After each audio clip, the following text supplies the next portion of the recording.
Michigan Outdoor Obsessions Beyond the Backyard is brought to you by Ultimate Archery and Outdoors, Ultimate Deer Products, Red Light Food Plot Seed Company, Edge Attracts Incorporated, Jay's Sporting Goods, and Tacticam. This is Steve with Michigan Outdoor Obsession, and welcome to another episode of Beyond the Backyard, the show where we dive deep into everything outdoors in Michigan, hunt, fishing, and beyond.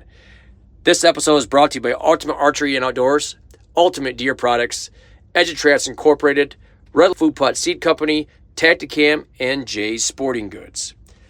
Today we're going to be talking about one of the most exciting times of the year for whitetail hunters, the RUT. If you've ever wondered how to increase your chances of tagging a mature buck during this window, stick around. We're breaking it down, the RUT, what's going on with bucks, and tactical tips to help you get that buck of a lifetime. Now, we're not experts here.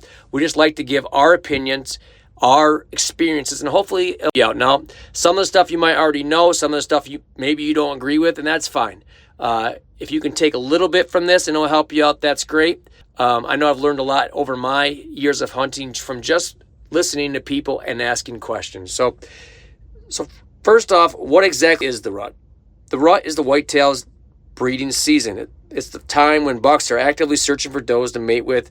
This period usually happens in the fall, around late October through December, depending on your location.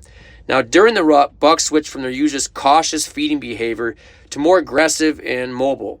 Their testosterone levels skyrocket, which causes them to travel more, make scrapes, rubs, and chase does.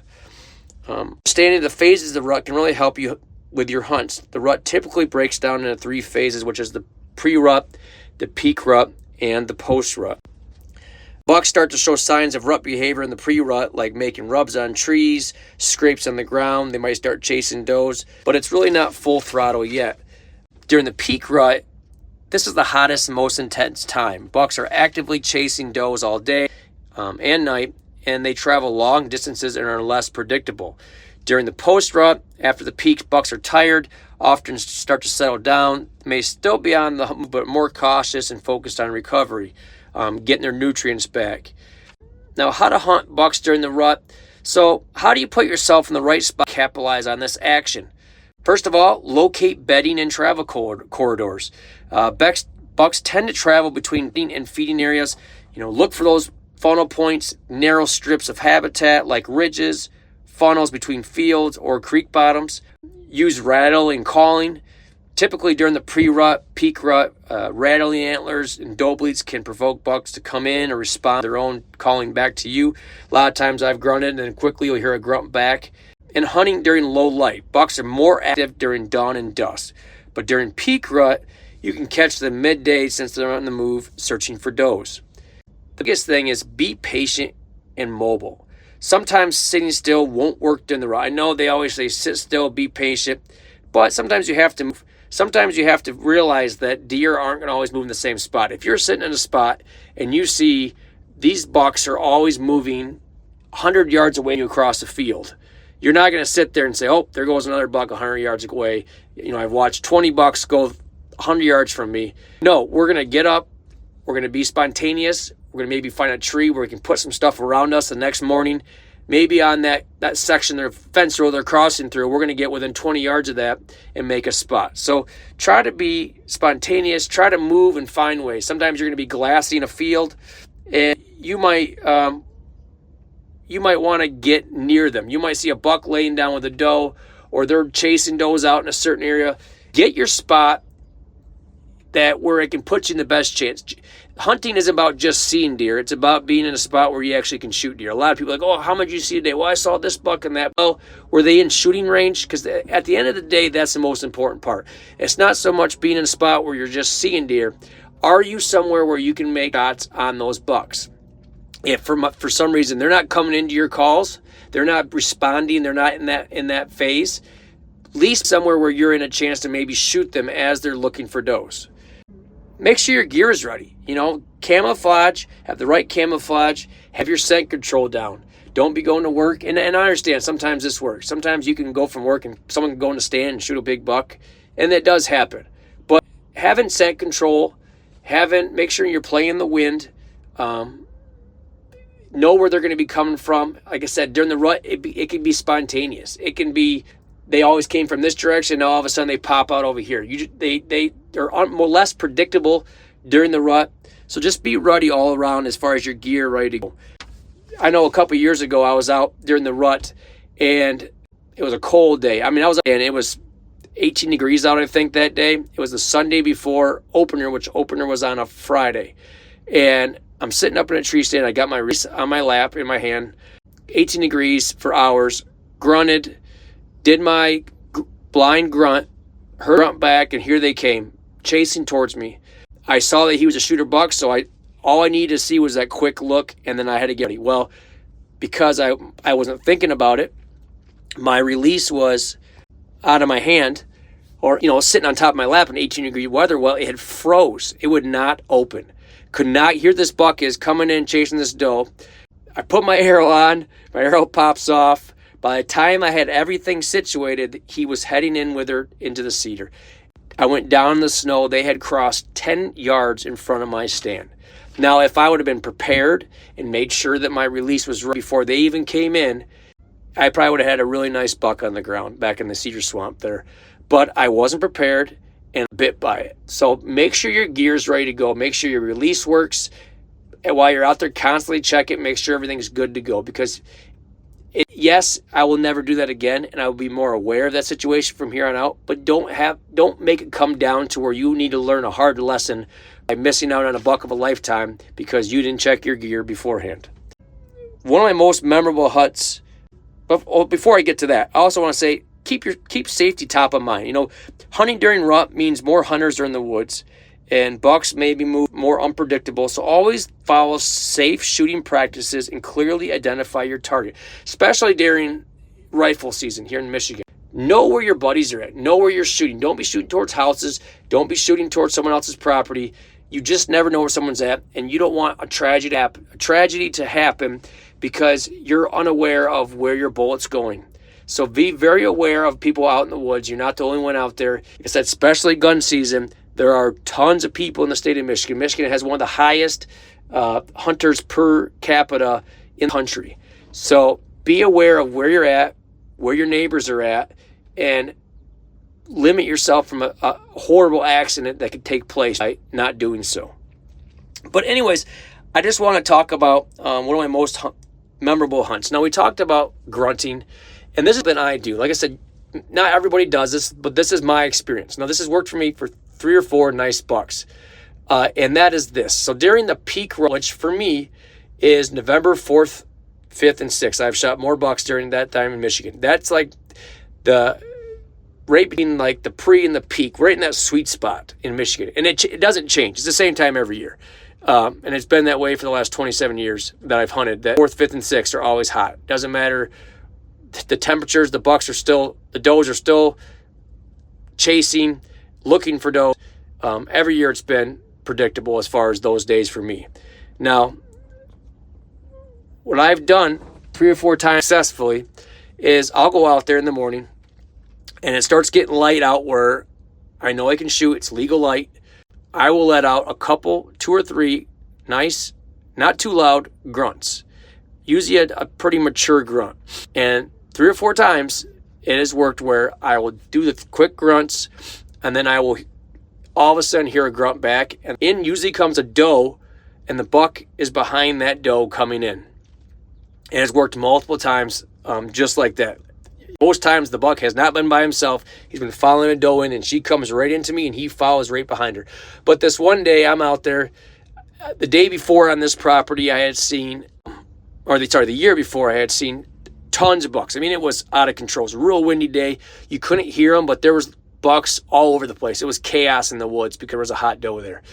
But none of them were in my shooting range. They were all too far away. I had just started hunting there like the year before. Really hadn't figured out how they moved yet. And so the following year, I went to that corner where I always thought I'm coming from. Set up a stand. And the first sit in that stand, and I've actually had that happen twice, where the first sit of a new stand location, but I have had a chance or shot nice bucks. So I'm sitting there, again, legal shooting light comes up. I hit my couple grunts. All of a sudden, I hear a grunt back, and here in front of me, coming 50 yards away, out of the thick stuff, is a big doe with what I see as a big mature buck. Now, I just enough to see a ton of white horns, white antlers, and his body posture. Anyone that's been out in the woods, you can tell the difference between a mature buck and a young buck and how they walk. They just have this macho, big chest, stiff-legged mentality during the rut when they're walking. And so instantly, as soon as I saw he had a lot of white rack there, I instantly went in ruddy mode. And she came right underneath me, and I found an opening, I pinned him, and he was done. And like this said, that happened, 2 or 3 years in a row, where first shooting light, peak rut, November 3rd, 4th, or 5th, those days, I have done that where I've grunted, and instantly I hear a grunt back. Now, is it always going to work? No. Things, every sit is different. But I know another year I was out there on a different property. I got permission to hunt this 40 acres. I go out there. I'm trying to find a spot to sit. Hey, I find 5 scrapes in a row. Just a huge line of scrapes. I put a ladder stand up. I go up there. The first time I sit is the very first frosty morning, which I love. If you can find during the rut, in the first frost during the rut, heavy frost, awesome. So it's a quiet morning, heavy frost out there.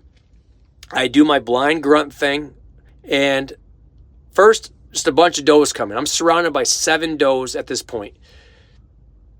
Within, I'd say 5 minutes, up this hill comes this monster buck, and I'm talking about probably, for me, from Michigan, I know some of you guys that live in different states say this is not a monster, but it was probably 140-inch buck. Definitely would have been my biggest. And again, not checking equipment, not making sure it's ruddy. I end up missing that buck. On the way up, I had been pulling my bow up. My bow had hit the side of the tree coming up.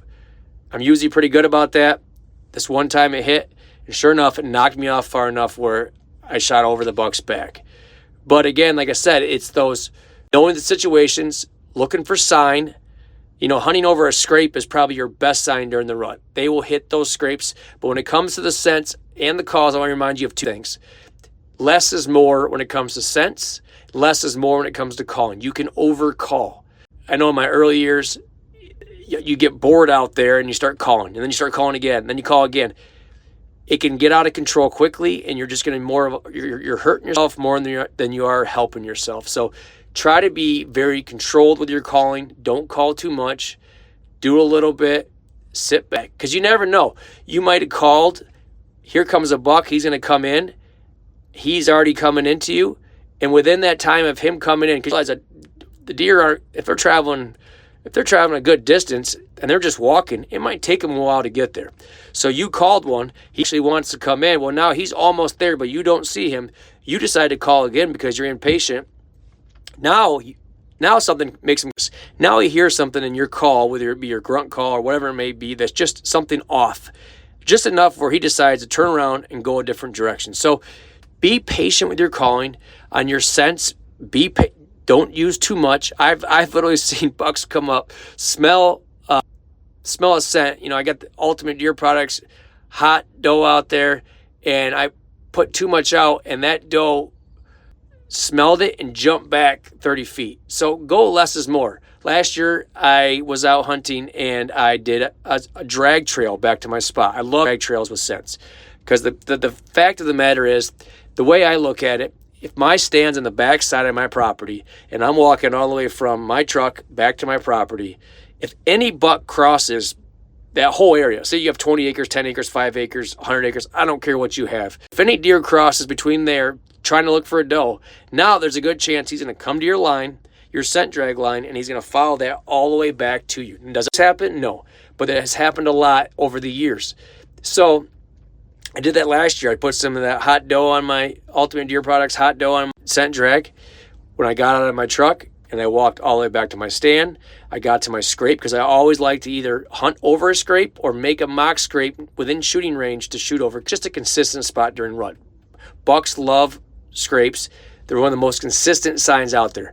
Rubs that they make when they're rubbing off velvet, stuff like that, I always feel that it's more of a spontaneous thing. They see it and they decide to rub it in that moment. But will they always come back to that tree to rub on? Maybe, but not as much as a scrape. You get a good community scrape, typically under that branch, they'll make scrape years after years after years. So find a good scrape, put some scent out. A lot of times, actually, once they start hitting it, if you're making a mock scrape, for that, just a quick tip, if you're making a mock scrape, put your scent on it. Once they hit it, leave it alone. Like I said, again, it can be a little too much, can be too much of a good thing, be too much. So once they hit it and they make it their own, let them go, because they're going to go back and forth, all the different bucks in the area. Don't go crazy with it and do too much, but just try to use what we're telling you. Like I said, we're not the experts, but we just want to give you guys some tips to help you hopefully have a successful year. Hopefully there's a couple things from our episode that you can help you out.